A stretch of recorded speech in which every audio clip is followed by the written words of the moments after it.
RWBY Volume 7, Chapter 1, The Greatest Kingdom. Let's start with the thing everyone's talking about, shall we? Penny's back, and kudos to Dishwasher 1910 for that. I say that because Penny's new design is obviously inspired by Dishwasher's RWBY 3.0. The guy's been a fan artist for a while, he's been a concept artist for Neon Look, and now we have this. No, that's quite alright, no, I will say that. That said, I am a little torn on how to feel about Penny's return. On the one hand, I appreciate they didn't drag it out more than it needed to be. Penny's death was one of those things that confused a lot of viewers back in Volume 3 because they weren't sure how they were supposed to take it. I mean, Penny's a robot, so everyone took it for granted that she was going to come back eventually. In that sense, Penny coming back is not really a surprise. If anything, her being really dead would have been a surprise. So yeah, I can appreciate that they just decided to rip the band-aid off with this. At the same time, I found her reintroduction to be a little underwhelming, no? The scene lacks the gravitas it should have had. This is partially because RWBY is the only character in the show who has had significant interactions with Penny. The others don't show much of a reaction to her presence because they have no reason to. Well, I guess you can argue that John, Nora, and Ren could recognize her as that one girl Peter accidentally killed, but that's not the sort of thing that generates a warm fuzzy moment.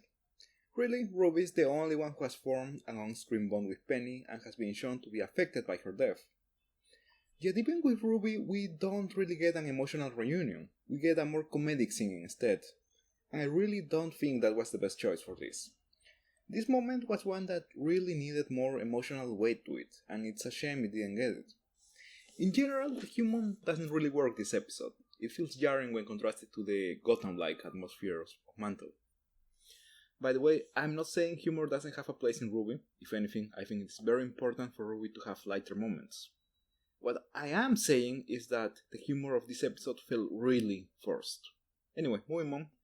We finally get to meet Penny's dad, and you know what? I like the guy.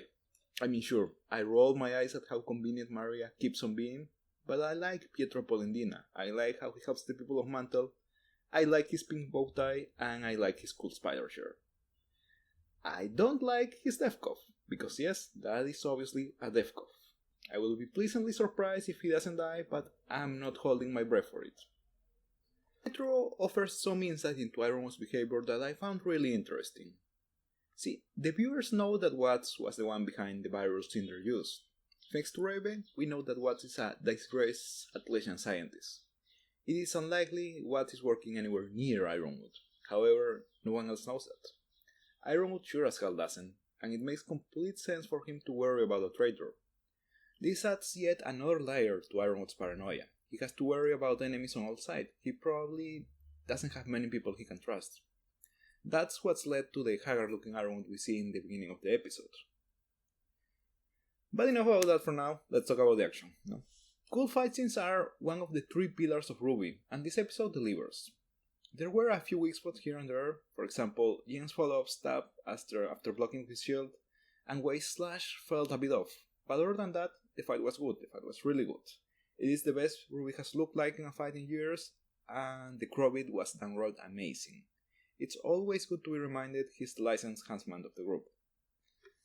The introduction of the Aesops was fairly standard, but I do appreciate the pun. Aesops, I like it. Now, for those of you who only know the word Aesop through TV tropes, because yes, as I have been finding out over the past couple of days, there are more than a few people like that, Aesop was a Greek storyteller credited with writing a large number of fables. Ever heard of The Boy Who Cried Wolf, The Scorpion and the Frog, The Tortoise and the Hare? Yeah, Aesop did those, supposedly. So yeah, it is a pretty big deal that these guys are named after such an important figure. Then again, so is Sage, and we know how relevant he turned out to be. To their credit, the Aesops feature prominently in the opening. We are shown that Watts has a picture of them in his computer. Does that mean they are compromised in some way? Is one of them a traitor? Are all of them? Who knows? Speaking of the opening, we see a new character, and if you pay close attention, you can see her face in the background more than a couple of times through the episode. Going by this image, her name is Robin. It seems she's the leader of some pro-Mantle political party. Going back to the shots of Watts' computer, we can see there is an electoral map of Atlas there, and the headline of the article says Mantle hometown hero versus Atlassian tycoon. So it seems we are getting an election plotline in this volume. It's probably going to be Robin versus Jax, that could end up being really good or really bad. Let's hope for the best. There is also this poster which may hint at a new Faunus plotline. I'm not really a fan of that after how the White Fang was handled over the past 6 volumes, but I can't really fault the writers for trying once more. After Adam's face was revealed, they had no choice but to do a storyline about racism in Atlas. Oh well, 7 times the charm and all that. On the negative side of things, this is the first episode where it feels like the show is struggling to handle its large cast. At least that's how it felt like to me. There are several moments where you can almost forget a character is supposed to be there, especially Oscar. Every time Oscar speaks, it feels superfluous. It feels like his lines could have been said by literally anyone else and it wouldn't have made a difference. As if he's only speaking to remind the audience that he's there. I really hope this gets better as the volume goes on, rather than worse due to all the new characters that are going to be competing for screen time. Overall, The Greatest Kingdom is a competent first episode that sets up a lot of future plotlines, and make no mistake, I am looking forward to seeing how the volumes handles them. Till next time everyone, the name is Guy, and I hope you like what I had to say.